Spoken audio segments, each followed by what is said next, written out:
I think that looking at it year by year, that this is the third year of the expansion with a very aggressive monetary policy, and so we're in the part of the typical expansion where there's a lot of inflation pressures because it happened in a giant big way, and we everybody's long. The world is at it's the end of a paradigm because everybody believes that they want everything to go up.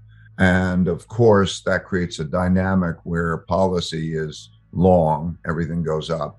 And of course, that happens by creating money and credit, debt, and which creates debt.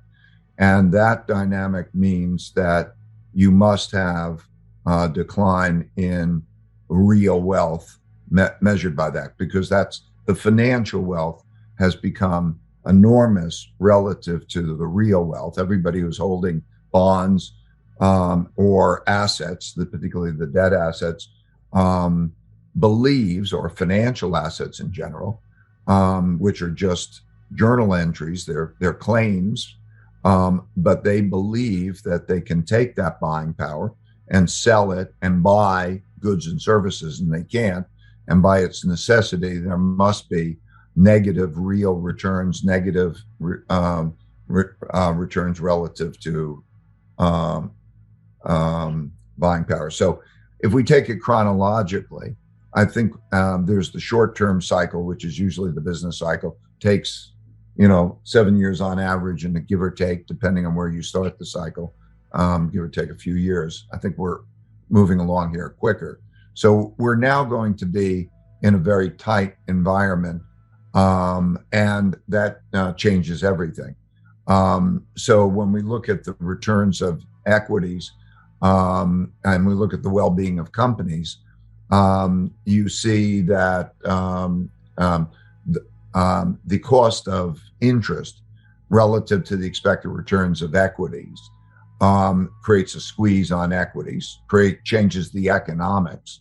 A lot of borrowing has been done at much lower interest rates and so on.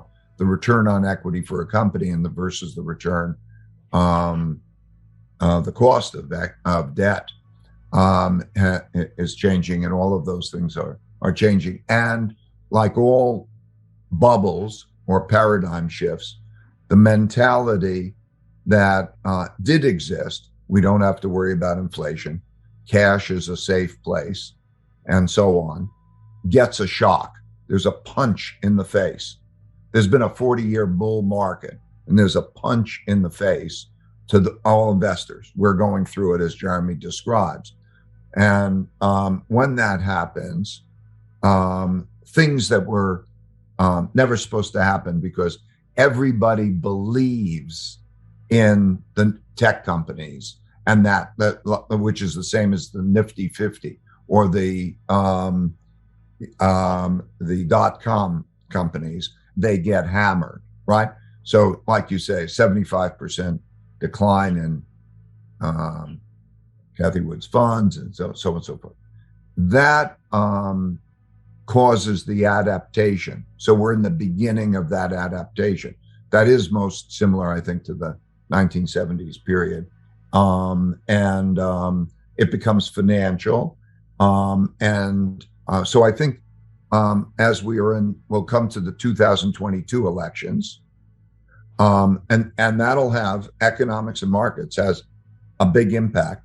So we'll be in the 2022 elections.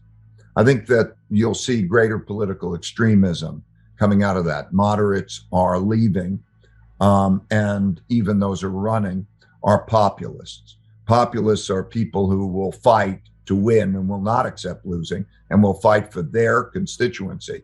So you'll see more populism of the left and more populism of the right.